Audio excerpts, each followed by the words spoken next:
Hi, everyone. My name is Adam Houle, and I want to thank you all for coming out tonight. This is the 15th annual PD Fiction and Poetry Festival at Francis Marion University. I'm very grateful that we can all be here together, and I like to show my gratitude in many ways, but one way is by silencing my phone. So I see a beautiful sunset, and I say, you know what? Turn this off. I'm an assistant professor of English here, and I am happy beyond measure to introduce Aimee Nezhukumatathil as tonight's first reader. Aimee's books include the poetry collections Oceanic, Lucky Fish, At the Drive-In Volcano, and Miracle Fruit. These collections have received awards and honors from the Mississippi Institute of Arts and Letters, a gold medal for the Independent Publisher Book Awards, Forward Magazine's Book of the Year, and the Global Filipino Award. Individual poems have appeared in Best American Poetry twice, American Poetry Review, Tin House, and elsewhere. She is also the New York Times bestselling author of World of Wonders and Praise of Fireflies, Whale Sharks, and Other Astonishments, which Catherine May writes, shows what it means to find wonder in a willfully dull world. I want to pause here with that line of praise ringing. I agree with May, of course, and I would extend that praise to Aimee's poems too, because what is wonder but an attentive openness to possibility, to the strangeness of the world, and our willingness to describe it, to share what it means to see and to hear, to feel and to remember as we make our way as best we can. Aimee Nezhukumatathil's poems themselves are wondrous worlds. When you read them, you encounter a deft hand and a keen eye. Hers are poems of humaneness and careful craft. I trust these poems because the care she took in their writing makes me trust them. Some will break your heart. Some will buoy your heart, and some, I'm looking at you, Mr. Cass and the Crustaceans, will do both at once, will leave you grateful for each moment and lonesome for all we have lost. Speaking of those moments, I have now taken too many of yours. It is now my intention to zip it and ask that you help me welcome Aimee Nezhukumatathil.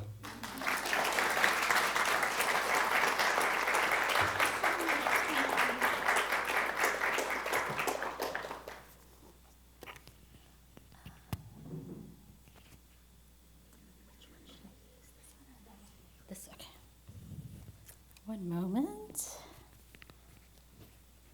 Testing. All right. Oh my goodness, thank you so much, Dr. Houle and the entire PD Fiction Festival. Some of you know this, some of you don't, but I was scheduled to be here in 2016, and my close friends know that when I write, I use a paper calendar, and when I write things on my calendar, it's usually in black, but the good things, the really good things are in glitter pen. And I've had PD in my calendar for the last 6 years, just hoping maybe this is the year, maybe this is the year. So thank you to everybody for their patience with my schedule, with my health, and I'm just so delighted to be here. And with such amazing fellow writers. Oftentimes I know their stories and poems on the page, and I don't often get to be in the audience to witness their beautiful words, and so I'm so grateful for that. I'm going to read a little bit from, what should I do? I'm going to do nonfiction first, and then I'm going to end in poetry, what you brought me here for. Just a little snippet. I won't read the whole thing. And you know what? Oh, can I do that thing where I bring up the bird that we talked about? I think I can do it. If not, don't worry about it. Yeah. Okay. So we're going to just do this live here because you have to see. So my collection of nature essays, they're very short because I'm a poet at heart. I did not give up on poetry. I'm actually writing poetry this week. I always feel a little guilty, like I cheated on poetry or something, but I'm always coming back. I started out writing these little things. They're little, they started out as bedtime stories for my kids to understand what was going on in 2016. When they came home, my eldest came home in particular, saying, "Mommy, what does build that wall mean?" And, we had been he was 9. And again, I don't want to assume that we all believe in the same things, but what happened was that afternoon, a group of white students told a table full at lunchtime of brown and mixed students, "We're going to build that wall for you. We're going to build that wall, build that wall." And my son was confused because those were his friends saying that, or what he thought were his friends saying that to him. My husband is a white guy from Kansas. And so he was very confused, like, did it mean because Daddy's white and you're brown? Is it because I was sitting with dark brown boys? All these heartbreaking kind of questions. So I would answer him, but I didn't want to end on that note at bedtime. So we'd always say, "Okay, remember what narwhals do when they feel alone? They are in a pod together," and that kind of thing. And so he would ask me questions, I would try to answer them, and then after he went to bed, I would write these things down, just so I would remember. The only 2 pairs of eyes I imagined this to be for these stories were a 6-year-old boy and a 9-year-old at the time. They're now a sophomore in high school and a 7th grader. And it just got to the point where they asked me questions about myself and how I felt growing up, but then they always wanted to get back to plants and animals. That's how this started. I just wanted to show you. So this collection is not my favorite animals and plants, but these happen to be the ones that I have the most questions about, and I still have the most questions about. I am not the expert on this bird. I am not the expert on the narwhal. It's the ones that I just want to know more about. This bird that I'm going to share with you all is something called the potu. And you just need to see what it looks like. If you can see the bigger version, I guess that was it. Let me see. Well, you get the idea. So I'm not making this up. These little guys this is the baby version. And so they just look like they've had a lot of Mountain Dew. So I wanted to just give you that for right now. And then I'm going to turn it off because no one will listen to me. They will just be watching this amazing bird.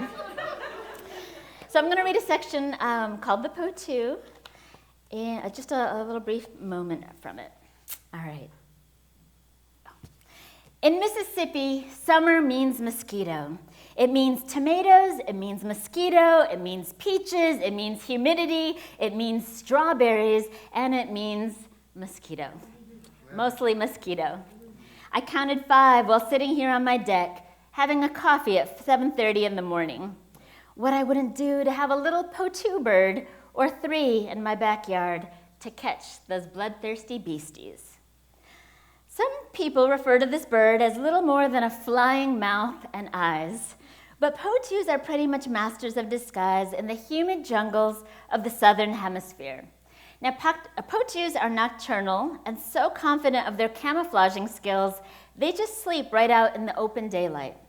They close their giant eyes, tilt their heads towards the tree, and position their feathers to resemble a broken tree branch that even the sharpest eye struggles to discern what is tree and what is bird. Only a feather ruffle of wind betrays their otherworldly stillness. Even when they are hungry, they simply wait for insects to fly close and then dart out and return to their home branch with their catch. Now, for a bird famous for its stoic stillness, the potu's call would sound comical if it didn't sound so scary. Okay, now so here's where I need to pause in case there are any ornithologists in the room. Anytime I don't pause here, I get angry emails at 2 or 3 in the morning, which is also very creepy. But I'm going to be doing 2 bird calls here. They are not Audubon approved. I realize that. I am a poet and I am not an ornithologist. But they work for me, and I have plenty of people who have seen me do this as witnesses. So please no angry emails at 3 in the morning that I didn't do it the Audubon way or something like that. So here we go. If your eyes were closed, you'd never imagine it came from such an austere-looking creature. The call is what you get if you combined a tiger roar with a frog croak, if both animals were in severe gastrointestinal distress. So for example, if I were in a Brazilian rainforest and I heard this cry, I'd pretty much know it was the last day on Earth. That's how chilling and terrifying this cry is.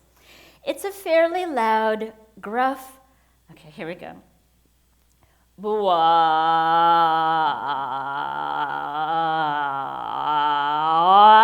I can't do it, I can't.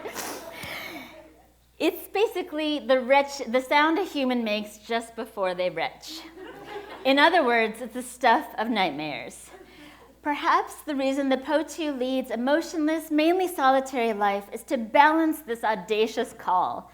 There is a time for stillness, but who hasn't also wanted to scream with delight at being outdoors, to simply announce themselves and say, I'm here, I exist. Now, like the Potu, I grew up wanting to blend in my case, with my blonde counterparts. And why would I know anything else? I felt most seen in my childhood, not by any television shows or movies, but rather when I was in the outdoors, or in forests or fields, by lake or ocean. I learned how to be still from watching birds. If I wanted to see them, I had to mimic their stillness, to move slow in a world that wishes brown girls to move fast. I learned how to call cardinals and have whole conversations with them since I was 6. One of the earliest presents I can remember getting from my father is a cardinal-shaped water whistle. If I filled it with water and blew into the plastic straw of its exaggerated tail, I could mimic the cardinal's. Okay, here's the second one. Hurdy-gurdy, hurdy-gurdy, gurdy-gurdy-gurdy, hurdy-gurdy, hurdy-gurdy-gurdy-gurdy, hurdy-hurdy-gurdy-gurdy. I could mimic that cardinal call so well. I could call cardinals to the edges of our yard, just wondering just what I was trying to say to them.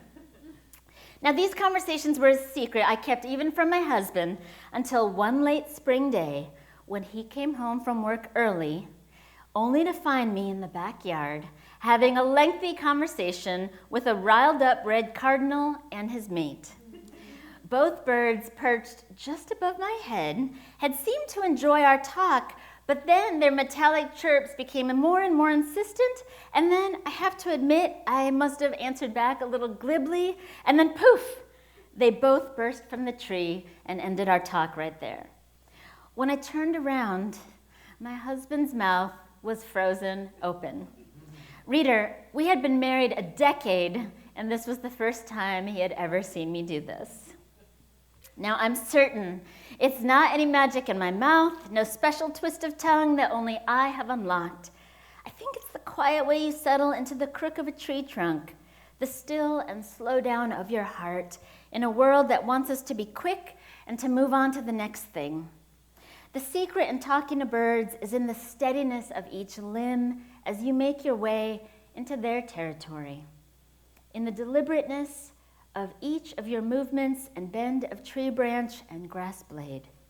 Just like the Potu, who was rewarded for her stillness by having her lunch practically fly right to her mouth, perhaps you could try a little stillness, find a little tranquility, and find a little tenderness in your quiet. Because who knows what feathered gifts await.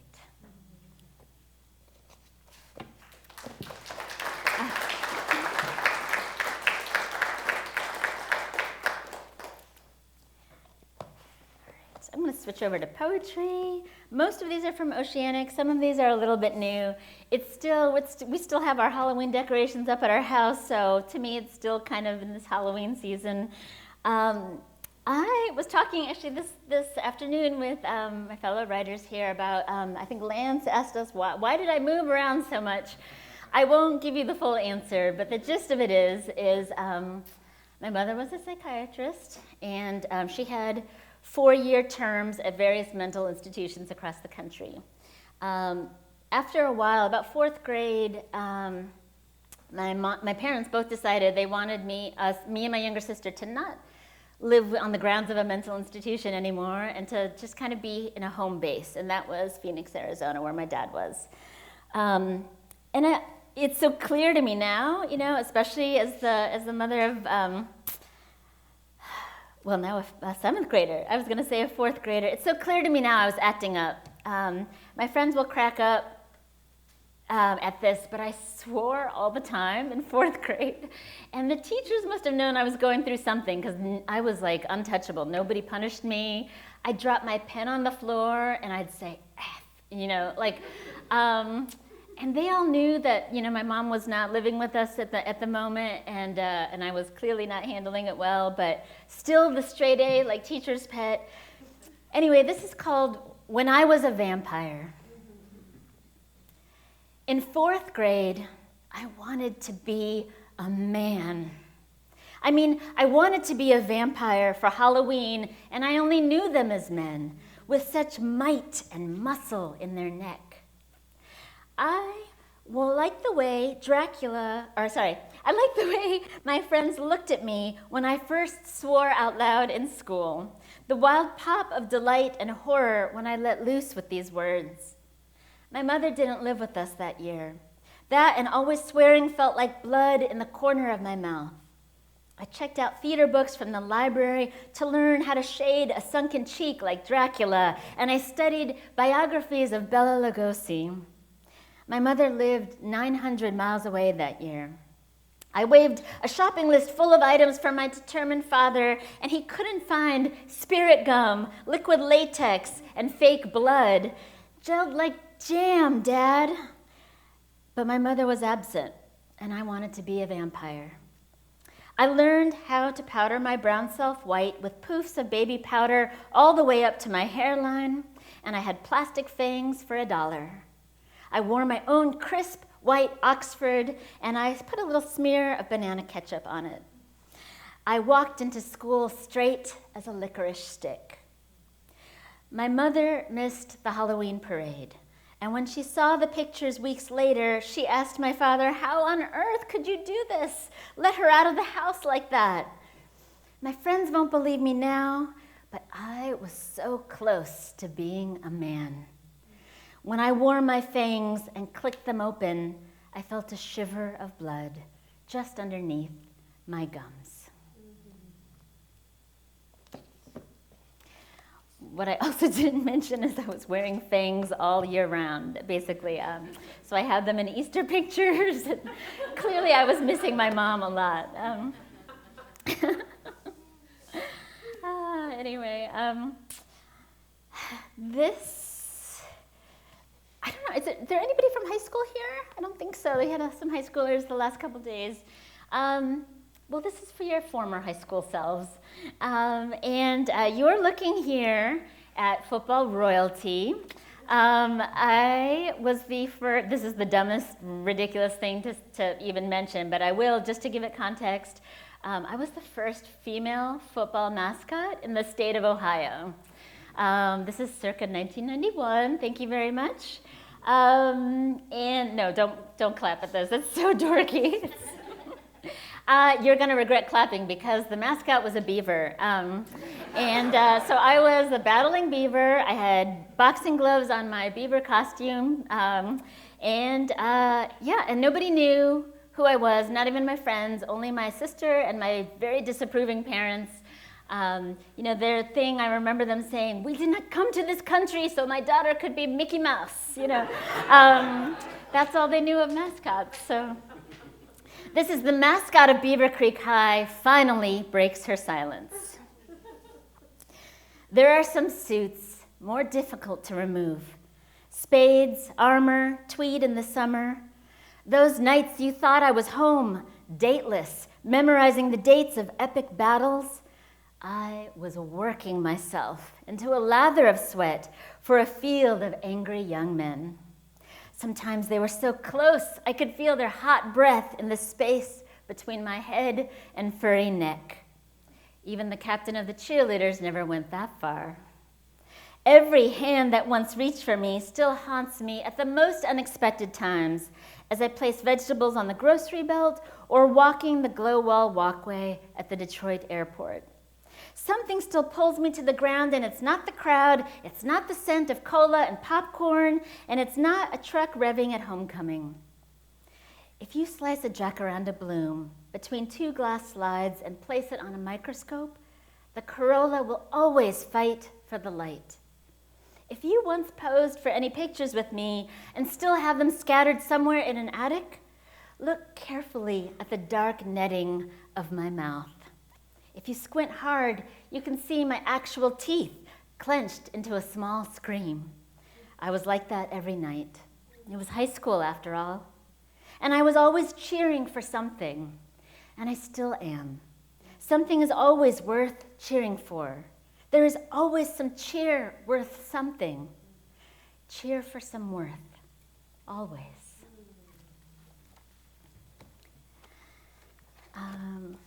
This is my ode to friendship, and this is, I mentioned earlier today that I love reading. I love reading and watching animals, and I just, so much of my work is just born of curiosity. I just wanted to see what are the funniest ways, this was written during the pandemic where everybody was stagnant. I was stagnant, kind of at home. I wanted to see in the animal world, I always look to the animal world to just get outside myself. What are the different ways animals jump, various animals jump? I know it's a weird question, but I just wanted to see what are the funniest, it was to cheer myself up. What are some ways that animals jump? Like, I just wanted to see it because I did not feel like jumping in any way, shape, or form. So this is kind of a list poem, but as you'll see there's like a whole cornucopia of animals here just jumping. And this is called Bodies in the Air. If you want to talk, just say the word, hummingbird. I want to know when you will flick-flack from crepe myrtle or beautyberry bush. In Morocco's Urg Chebi Desert, spiders cartwheel down sand dunes, and how can you not smile when you learn there's an Italian insect called Graminicola that somersaults in a forest. Splash tetras leap from the river onto leaves and then stick there just long enough for eggs to grow and then swell into a very fine fry. Salamanders backflip over the face of a rock to avoid birds, whip their tails up and over and throw their long backs until their tiny forelegs reach for the clouds. So when you finally speak it into the air and let it leap off, remember it's the only thing I ever wanted from you. I want to see your words hover in the air. Watch them be the only thing on this blue planet that can zip backwards and even upside down.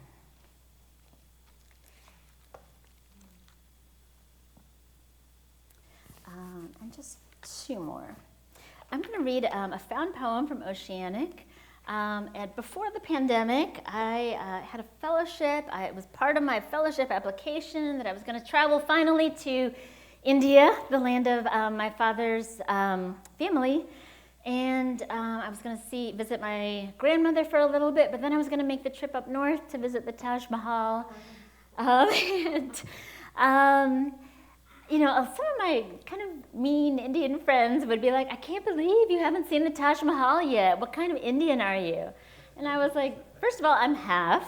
And second of all, it's a big country, just because you haven't seen Alaska doesn't mean you're any less American, it's a big, big, big country. Anyway, I was doing research, I wanted to bring the whole family. Apparently you can actually rank different different man-made wonders of the world and give them stars, assign star value to it. And so you can rank the Great Wall of China, you can rank the pyramids. Someone gave the pyramids 1 star because there were no water fountains there. Someone gave the Great Wall of China 1 star because it rained that day. You can fact check me on this. These are all comments from the web, which are anonymous, and that's one of the worst places on the web to go. But these are 1-star reviews of the Taj Mahal. Too bad this is man-made, 1 star. As a standalone attraction, I guess it's passable, but compared to McDonald's at the Celebration Mall, it's just meh. This is not for Indians. It's very tacky. There's no cloakroom at the South Gate, 1 star. The garden is so basic. Everything here is basic. We were ripped off by asking local shopkeepers to hold our bags for us, and you will be swarmed. Swarmed by street vendors and children, and swarmed by camels and parking lot goons and children and cheap cameramen and stalker tourist guides and camel children and footwear thieves. So I'm just saying, mind your belongings. I don't know, it's just an old love story. But is it love? What is that? What did I know? Oh, I think I pushed something down. Is it? Did I? I was like, what is that noise? I mean, it does that after a while. Okay. It's fine with me as long as we'll just wait till it. The great thing about a found poem is that it's not my words, and each sentence can stand on its own. So, all right. Yeah, the screen gets 1 star. I don't know. It's just an old love story. 1 star. But is it love or was it hate? Can you believe I was told to get out with my selfie stick? Don't even think about seeing it under a full moon. Can you believe this tomb has no rides?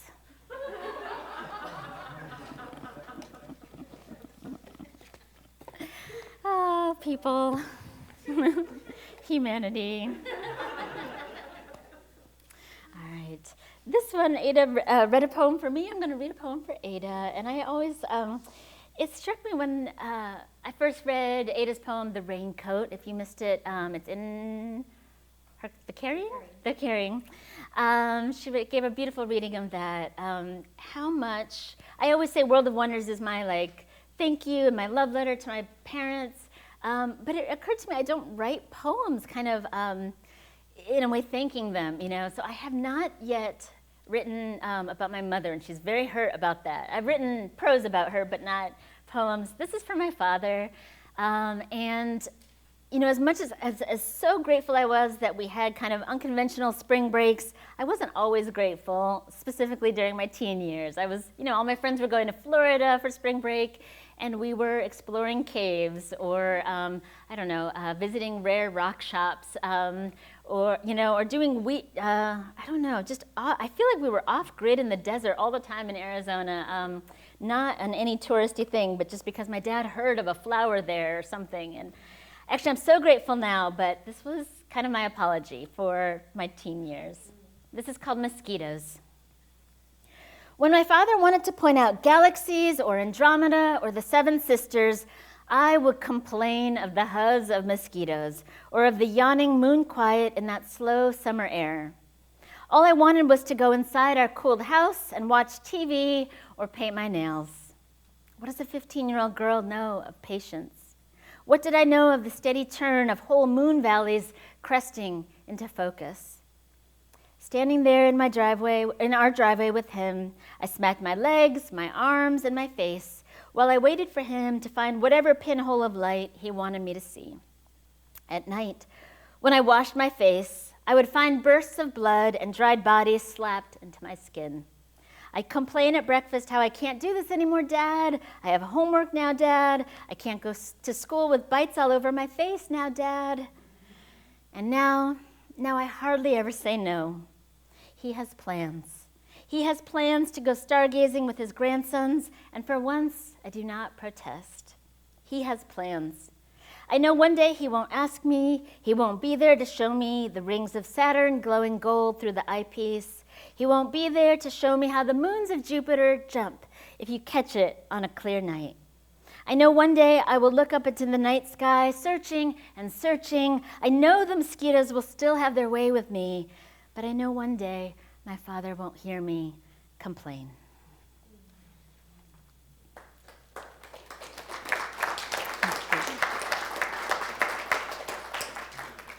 And the last one I will read, and we'll turn it over to Ben, is we're in the Carolinas, so I have to read this. It's my favorite food. This is one of the reasons I can never be a vegetarian. This is called Why I Crave Ribs Tonight. Baby, don't even come near me with that napkin. Just let me at each bone, slick and sweet with smoky sugar sauce. See all the steam when I nudge the meat off with my tongue? It's the only kind of cloud we see this lemonade day in June. All this driving, and I need to feel food in my hands, no knife or fork tonight. I want to burn my lips just enough, but not too much it hurts to kiss. And that reminds me of the glowing heart inside of me, how each rib curves around and locks tight in neat snaps along the back. Make your hand like that around my small wrist and lead me to the bathroom. Stand with me in the shower and feel the tender spot just underneath my ribs. Lift my hands above my head and trace the space bone, space bone, space bone, space bone down my sides with a blue bar of soap, and let this be the only way I will ever come clean. Thank you.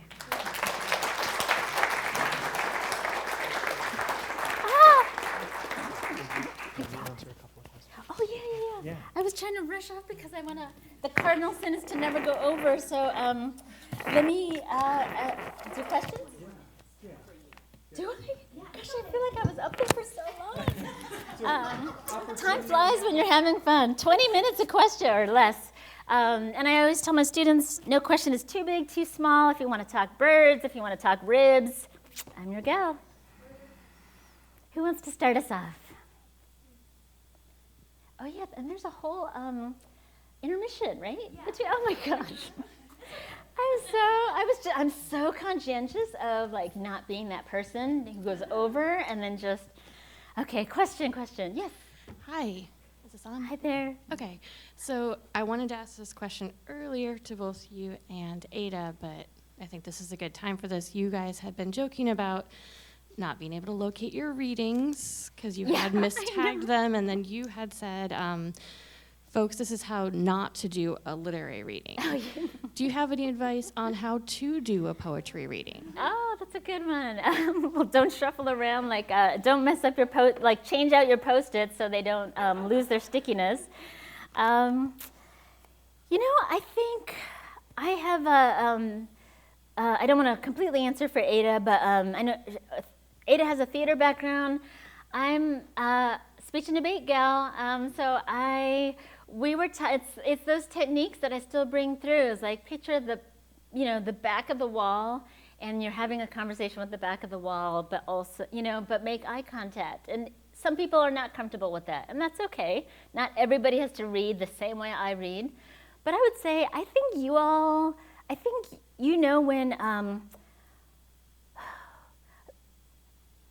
when the reader is in the moment or is just feeling the words or feeling like they're talking to a friend, not at someone, but talking to a friend. So I guess that was what my speech coach always said, is like, imagine there's your best friend at the back of the wall, sitting at the back of the wall. So there's that. On a practical note, I still ask my students to, it's so uncomfortable, and some of them just flat out refuse, and I say you really need to. If you're gonna show up at an open mic, you need to actually take care of your audience. And that means record yourself or at least practice reading in front of a mirror. And this is for people who've never read before. People who have read before, fine. But if you've never read before, I know, for example, I still am doing it. This was my problem when I was 17. I still rock back and forth just a little bit. I know when I'm doing it, and I try to plant my feet. But there could be anything that you don't know. Maybe you're just constantly doing this and you don't know, or fixing something you don't know. But I know it when I see it. I'm mortified when I see it, on YouTube, or when I see it, on the playback. So it sounds mortifying, but film yourself. We have technology now. Back in the day, we didn't have phones in my day to have a video thing. Nobody has to see it. Just you need to see it to see what you come off like for your audience. That's the bare minimum of being a good presenter, is that take care of your audience. I personally don't like the readings where it's like this, but that's just me. So figure out the readings that you like and go from there. But I would say at least look at yourself in the mirror, at least record yourself. At the very bare minimum, do not impose poetry on the world if you are not reading your poems out loud before you give them to an audience. Poetry is such a sonic thing, so it's the weirdest thing when I have students say, like, the first time I'm gonna read this is right now. I'm like, what? Well, you need to read that before you hit print, because that's where you discover, oh, I need a dash there, I need a comma, or wow, that's a weird line break. So do your due diligence before you impose that on an audience, I think. At least in a nutshell, those are the first things I'd just say. Thanks for that question, yeah. Yeah. Oh, so actually, let's do this one and then we'll go there. Yeah. Sorry, I was just like right here. Yeah. I didn't know there was a mic. I'm so glad that there's someone else who grew up as animal crazy as I am. Marty Stauffer, Wild America, is that was my first crush. And it's really sad that I'm admitting that, but I'm admitting that. Okay. And so I was wondering about how you had. I know you had said earlier that you had lots of animals for the book that you had to like discard. Yeah. And I'm wondering and plants and flowers too. Right, and what that process was like, and if you ever did any work on the shoebill stork. Have you ever seen the shoebill stork? I have seen a shoebill stork. It's one of those crazy animals that I didn't learn about till an adult, and I was fascinated by it. Oh, yeah. I do know a shoebill. So many questions there. No, it's okay. I'm just trying to remember them. Yes, I do know what a shoebill stork is. My son did have a stuffed shoebill. It's like kind of one of the living dinosaurs left. It's a little bit terrifying, but I think they're kind of handsome, and I'm anthropomorphizing, and that's just me. How I cut table of contents down, I mentioned this a little bit before, but it goes back to if I'm not surprising myself, or if I didn't learn something about not just myself, but about the world, or about my place in it, or just the animal itself. If I didn't discover something new, then that to me, it's okay. I mean, I've been writing for over 20 years. I can make a metaphor, but if it wasn't surprising me, if I was just kind of not phoning it in, but if it didn't take me to a new place, if it didn't make what Robert Bly calls a leap, that's how I knew. It's like, just put this aside. Don't impose it on the audience. Maybe those were just bedtime stories, and they'll stay bedtime stories, that kind of thing. But for me, writing essays or poems is just curiosity. So if my curiosity wanes after the first stanza or the first two paragraphs, that's also a litmus test for me. Like, I had a good idea, and it may still be a good idea next year, next month, but it's not a good idea right now. And so I try to, I'm the harshest critic of my own work. So if I'm not excited about it, or if I'm not wanting to know more. So for example, the narwhal, there's so many more developments about the narwhal now that I wish I could just add an addendum to, I wish to, this is what it is. I included the ones that I want to be a student of my whole life. So I want to be a student of the narwhal my whole life. I want to be a student of the touch me not plant my whole life. There's a couple of other ones that I like that were kind of interesting, but I was good once I saw it. Shoebill stork was one of them, no offense, but I was like, okay, that's interesting. And then I didn't have a whole lot of questions, that kind of thing. And that doesn't mean it's bad, doesn't mean it's not worthy. It's just for me, I want this book to be a continuous moment. I want it to be a record of like, this is what I had questions about 2016, 2020, and I still have questions. Like, I want to be able to answer, I want to be able to have an addendum for every animal and plant that's in here, and I wouldn't have been able to do that with the shoebill, for example. Yeah. Good question.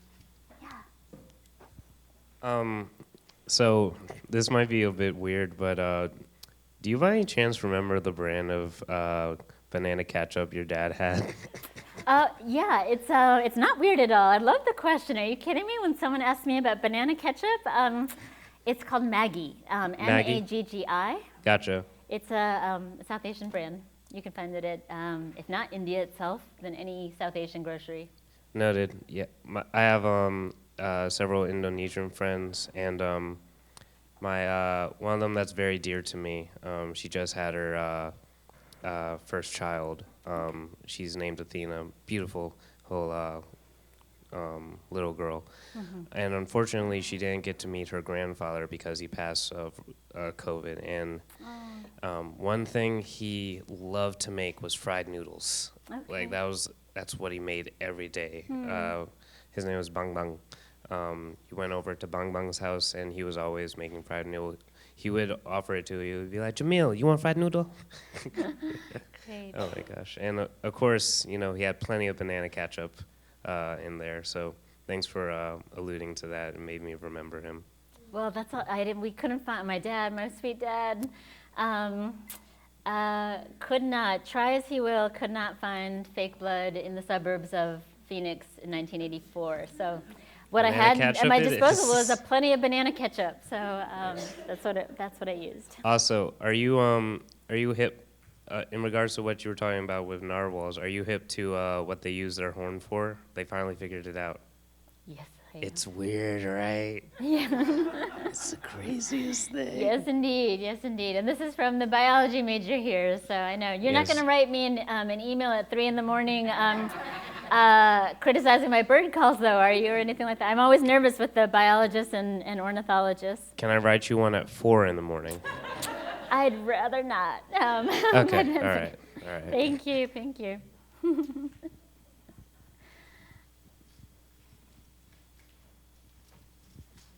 Who else?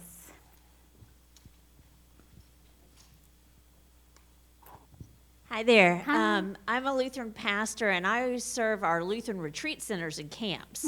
So I'm always working on getting folks to play outside, kids and seniors and everybody in between. And a lot of times I'll try to incorporate some sort of little writing prompt or journaling thing as part of that. And immediately the response is, I can't do that. Tell me, how is it that you motivate folks who so quickly diminish their own potential? What That's advice such or a good wisdom? question. Yeah. What ages are we talking here? I have kind of the same answer, but everything, okay. Well, this works for, actually I don't really have to do this with young kids, and that's what's so amazing is because they are limitless. They're like, I'm going to write the story of this tree, and they'll just go to town on it, and they make the best metaphors and the best questions about this tree. So I don't really, in my experience anyway, I haven't had to do that. From about maybe 11 and up, 11 to 111. Gosh, there's several. So I don't want to bore people who aren't teachers here, but the first one I would say is just pure description. I would say low stakes writing. And what I mean by low stakes writing is this does not need to be a story. This does not need to be an essay. This does not need to be a full completed poem. It's just practicing noticing in your description skills. So what I would say is, and it's just noticing. So I do ask if it's students or my college students, I ask them to put away their phones because I found lately that they can't be 15 minutes without doing the check while they're writing outside, and that drives me bonkers. So I actually do ask them to put them aside, and we make a stack of cell phones. But once they have that moment, it's uncomfortable, and I ask them to not kind of talk for a little bit, but just pure description. So oftentimes at the University of Mississippi, we have something called a tree trail, where you can go and learn about all the different native trees on campus. And I do 2 exercises, one to observe it from about 10 feet away, and then one to observe it from like 2 inches away. And you can imagine what it's like when you've got a class of 10 to 15 students looking at tree trunks like this. But one of the things that they notice is like, oh, I didn't realize there's little veins. It looks like veins of red, or there's some blue veins here, and that blue reminds me like the color of my grandpa's eyes. And before you know it, they're making metaphors or they're making similes, but they just need that time to daydream. And what is the number one thing, and I'm not anti-screen, but I will say that just from teaching creative writing for over 20 years, the number one thing I would say is they don't have that many people don't have that concentration to just look. So if you give them the facility to just look, you don't really have to do much else, because they will make the metaphor. They will turn back into remembering what it's like to describe the sun as the sun is a pearl in the bottom of the sea, or something. I mean, that's terrible. But actually, one of the greatest ones was from a kid, and I want to say it was a group of 8-year-old, 10-year-olds maybe. I did not know this. The teacher did not tell me this ahead of time, but I was the first kind of visiting writer after this kid's mother had passed away from cancer, and I was this was his first day back to school. I happened to be there as a visiting writer. Didn't give me a heads up, and we were talking about how do you describe being sad. Kids have the greatest metaphors without ever having to kind of force them to do it. This boy said, and I'll never forget it for as long as I live, instead of saying I feel sad, it is I carry 2 clouds in my pocket, one for my mom and one for me. And I get so choked up thinking about it, because what happened next is a bunch of boys and girls came over to him. He read it out loud, that kind of thing. And I was like, what? That's better than anything I've written all month. Anyway, they came up to him, and his voice was trembling a little bit, and I couldn't figure out why. But without asking, the teacher didn't ask, his classmates came up and hugged him. And I thought that was the sweetest gesture. You would almost never see that at a college class, because it's like too cool for school or something like that. But here's a 8 or 10-year-old boy who demonstrated the power of metaphor, and friends who supported him on that. So I think back, anytime I have questions, I go back to, and I've been teaching children since I was in grad school, and I thought I would never have kids. I didn't want to have kids. I didn't want to be married. But there was always something so electrifying speaking with kids in particular, that anytime I feel disjointed or disgruntled about the world, they teach me so much about how to go back and remember that childlike wonder. So I guess it's more of I'd start out with just describing, and then after the describing happens, I would say, how do you say a feeling without saying the feeling? Once you announce the emotion becomes weak. If you say I am sad in a poem, that's you're talking at somebody. But if you say I carry a cloud in my pocket for my mom, that's a question. It makes you want to lean in and say, why? What is the cloud? Why is it in your pocket? That kind of thing. So that's just off the top of my head, one thing, but I think it also becomes contagious. Wonder is contagious, and questions and noticings about the outdoors are contagious too. Because going back to what I said earlier this afternoon, when you say, look, check out this, who was I talking with about saffron crocus? Who was I talking with? That was you, yes, it says. And both of us are trying to find bulbs of saffron crocus, and there's a particular purple. What was I trying to say? I got distracted again by the saffron crocus. Oh, I think once you describe it, once you notice the little kind of wiry saffron filament thread in the center, you want to tell everybody. My poor friends have been listening to me rant about saffron crocus. So ridiculous, but you just want to share it. You want to don't plant just any crocus, plant saffron crocus, because you can have paella afterwards. You harvest the saffron, and saffron's super expensive. Anyway, but it is contagious. And I have 3 friends who are now planting saffron crocus because of my rants, about saffron crocus. So I just feel like it's contagious, but you have to facilitate a place where people can say, hey, let's be astonished, and let that be enough. If it becomes a story or a poem, fantastic. If not, that's also okay. Yeah. That was astonishing. Thank you. Thank you so much. Thanks.